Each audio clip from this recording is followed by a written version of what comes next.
Well, after correcting some misspellings, we're here, we're live, and we're about 6 minutes late. I apologize for that. But welcome to the Integrated Health of Indiana's Talk at 10. We're still waiting on Jessica to get here, and we're going to talk about secret number 3, which is movement.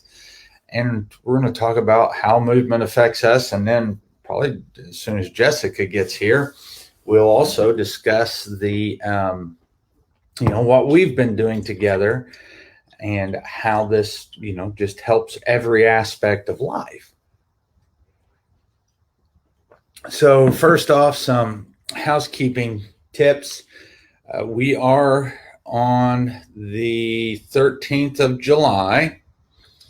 We are going to have a screening of Escape Fire, the fight to rescue American healthcare. And once again, that's going to be on the 13th of July at 5 o'clock p.m.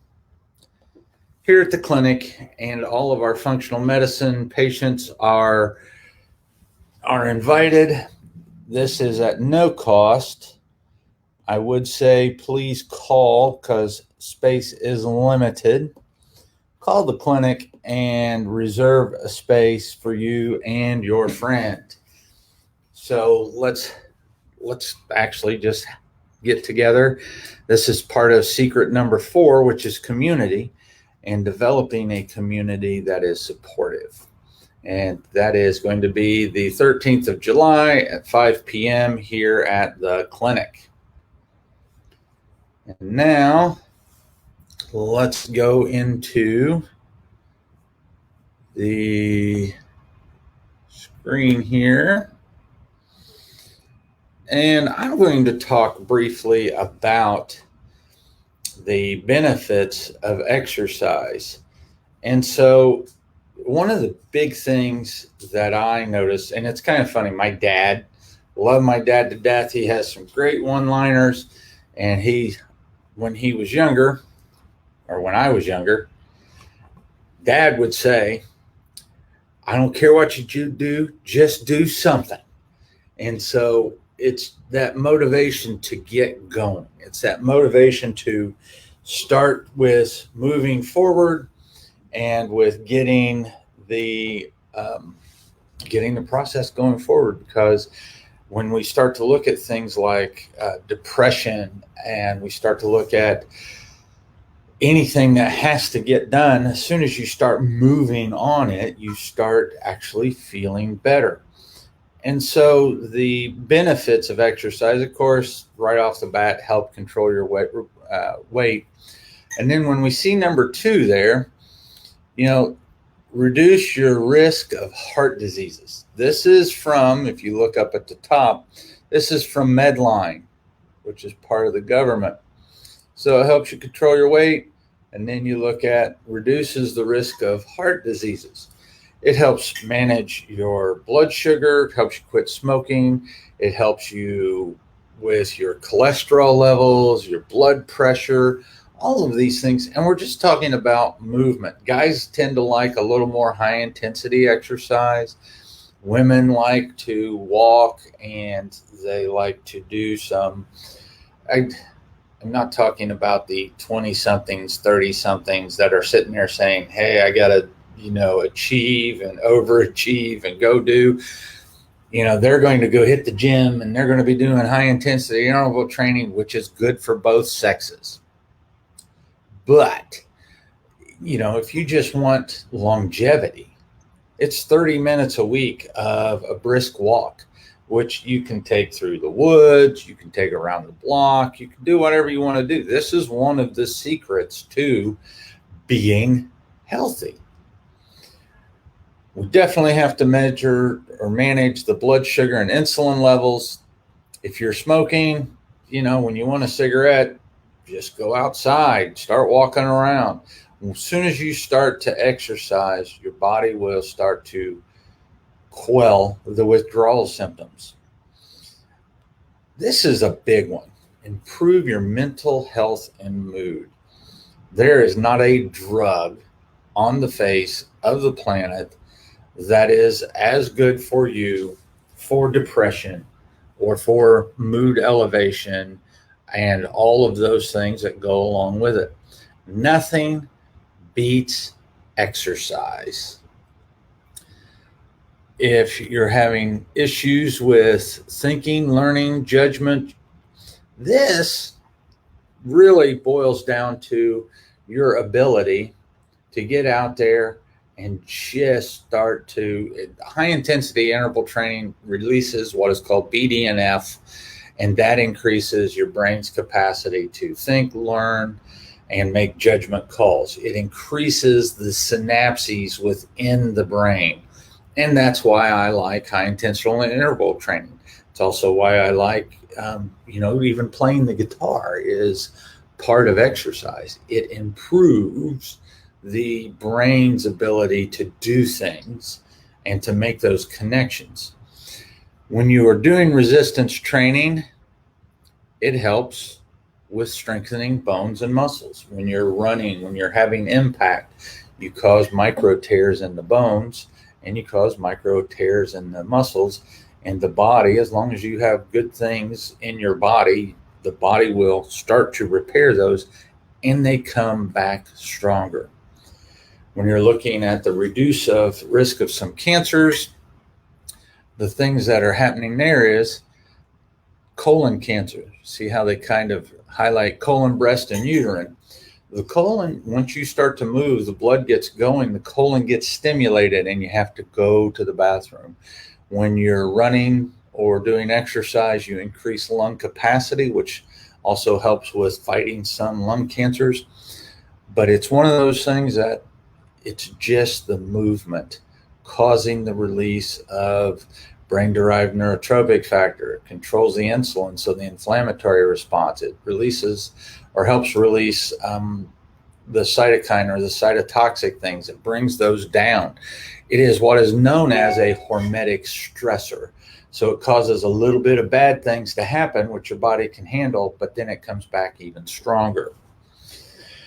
Reduces your risk of falls because you're going to be challenging your ability to balance. It improves your sleep, especially if you exercise in the morning.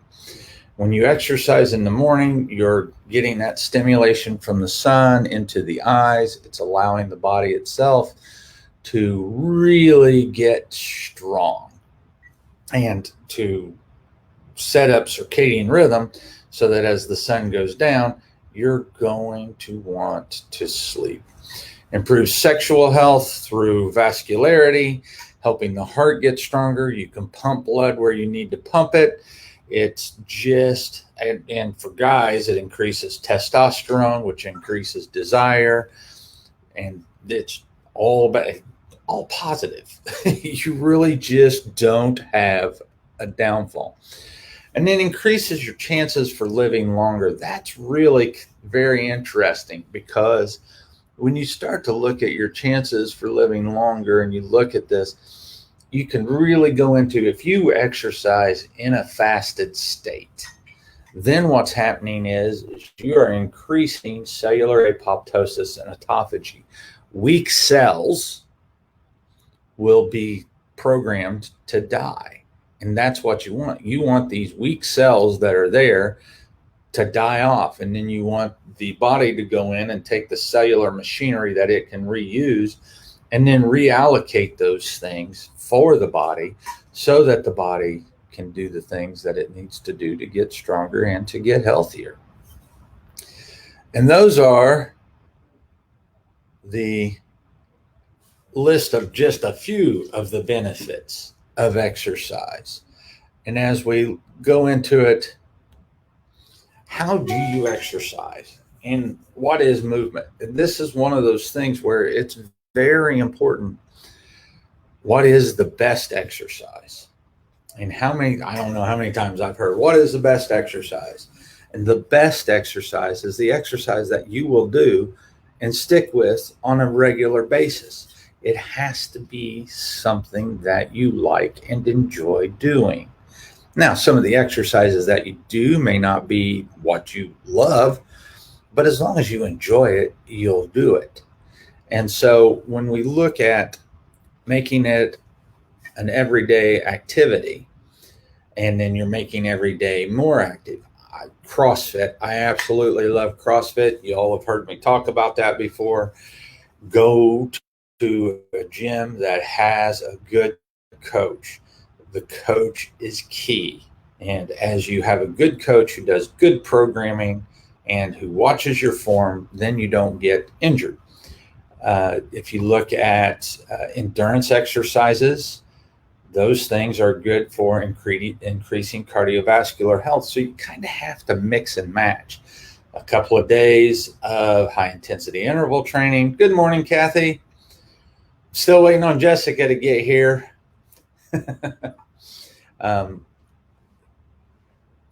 Endurance training or doing lots of cardiovascular things. You go out, you exercise, you do the things that you want to do for a long period of time. I used to train for triathlons, and it wasn't anything for me to go out for an hour and a half to 2 hour to 3 hour bike ride.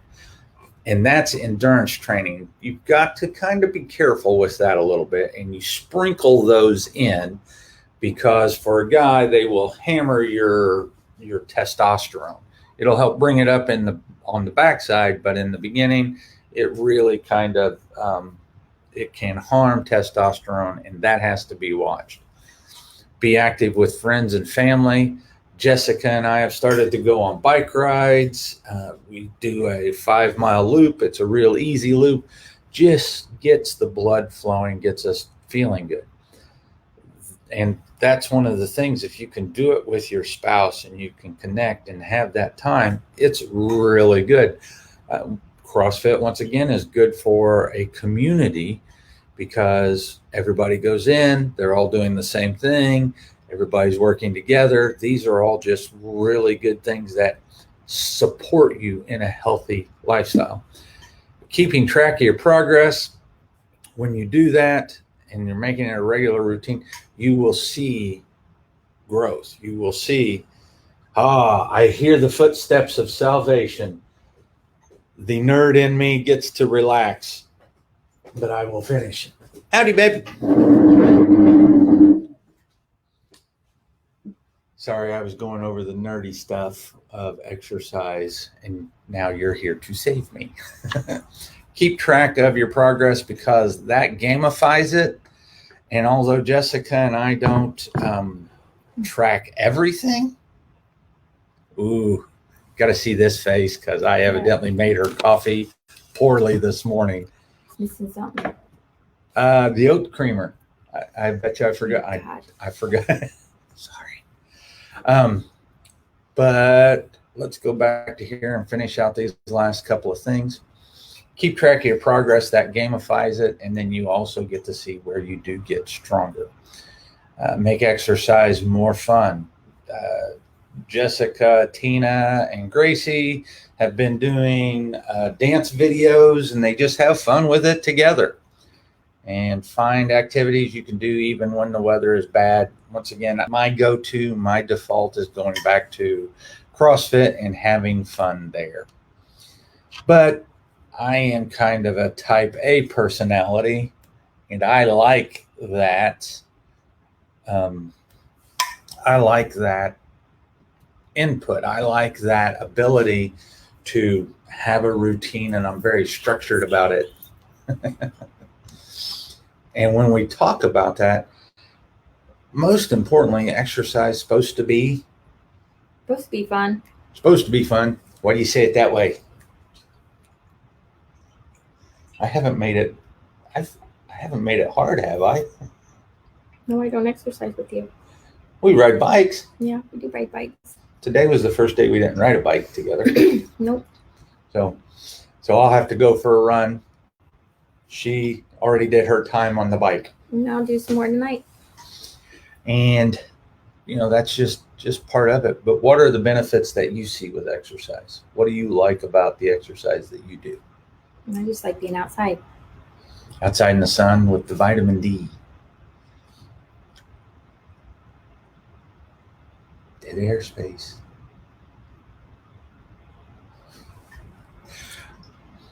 Well, talking about vitamin D. We learned something the past few weeks ago, and it was all to do with vitamin D.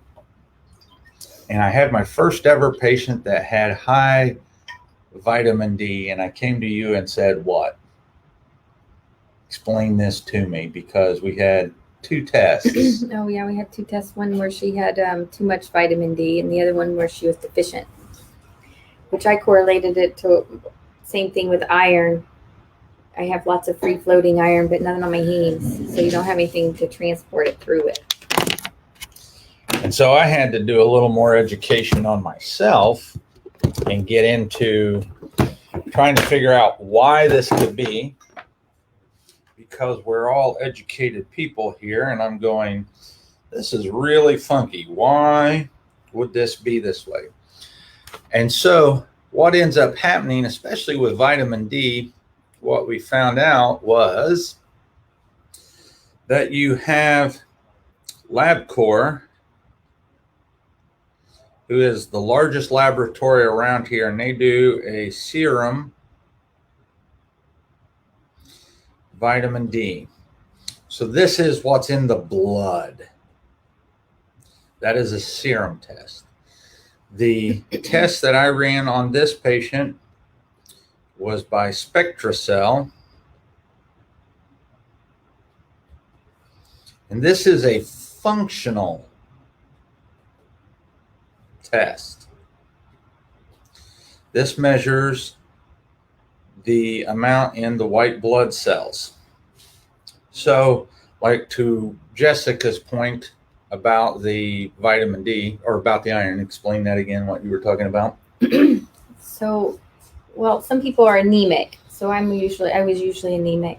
So I would take a bunch of iron supplements that are prescription, and then they would test me, and I would be deficient. But if they did another test, I would have plenty of iron in my system. So you have free floating iron in your blood, but it wouldn't attach. So you have red blood cell that carries iron, and you have 4 hemes on it. And on those 4 hemes is where your iron attaches. But you have to have things to get the iron out of your blood system that's free flowing onto these hemes. And if they don't attach to the red blood cell on the heme, then it doesn't transport to where you need it. And that's where I was. So that's kind of with this vitamin D. So you can have vitamin D free floating in your blood, like the liquid part of your blood, but you can't move it through to use it. And so I liken it to a gas tank. So if you look at the bloodstream, that's your gas tank. And she had plenty of vitamin D in the blood. Actually, she had greater than 100 milligrams per deciliter. Which actually sets people up for risk for kidney stones. And then what happens is if you have a gas tank and your gas tank is full of gas, but your fuel pump is broken, and the fuel pump in this case is the cellular membrane, because you have to have a healthy membrane to take vitamin D out of serum and into the cell. And if you don't have the good cellular membrane, this won't happen. You won't get vitamin D into the cell. And that's exactly what was happening, because over here, if I remember right, the amount inside the cell was 23 nanograms or whatever. It was low. I forget the exact number. It was very low. And so we have to strengthen her cellular membrane so that it can take the vitamin D and put it into the cell. That was a very interesting thing. And how this relates to movement is if you're not getting vitamin D is one of your feel-good hormones. It helps with inflammatory response. It helps with strengthening the bones. It does lots of things that you need, and it helps take actually vitamin K. You need vitamin K with it. When you take a vitamin D supplement, you should always be taking the supplement with fat so that the body can help move that back into the cell. And then that's what helps with all the things that we need to do for movement. Get out in the sun. You did that this morning. Yep. Go out in the sun. You'll make your own vitamin D. You won't have to take it. Yeah, and it's all prepped and ready for the cell proper. Well, anything else to add to this? No, I don't know what you said. Oh, I just went over statistics, and I did go over the Escape Fire movie. I just went over the 10 things that exercise does. And then I went over, you came in on me as I was going over how to make exercise a part of the routine. It really doesn't have to be that complicated. Just get outside and go move. Yep. High intensity interval training is really good for the brain and BDNF, but go at it slowly, because that's when you can get hurt. That's that HIIT, that HIIT that everybody talks about.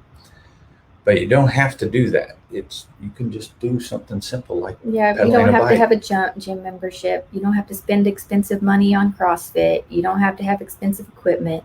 You just have to walk outside. Yeah, we have gym memberships, and we haven't been to the gym in a year. I go to the gym every once in a while to use the pool, but I like to watch the squirrels we watched squirrels and the rabbits were playing together. I almost ran over a few rabbits. Saw a black trees. Cat. There's a black cat hiding in the weeds. Black cat hiding in green grass sticks out like a sore thumb. Walk to the end of your road and back. Go to the park. Yeah. Walk down to the Dairy Queen and get a water. I don't care. Just move. It may even be that you just have to get off your couch and just go to your kitchen for a glass of water. And on top of that, until August 1st. I think so. Yeah. So we've gone to several different factories. And in these factories, we were talking about how diet affects people. And people are very interested in getting their blood drawn and looking at those functional levers. And when they're looking at those functional levers, we decided that we would do something that we haven't done before, and we're going to do a 20% off on nutritional testing. We've never done this before, and we're only going to do it until August 1st, but this is your opportunity to come in and get testing done and look at things, and then actually get your reading done and get some help on trying how to be healthier. And if you just can't give up that donut, at least walk to go get it. And don't forget, local functional medicine patients, 7/13, July 13th at 5 o'clock. We are going to do a screening here of Escape Fire and call the clinic so that you can reserve your spot. Thank you. Here we go now. Now we can wait. Well, you look very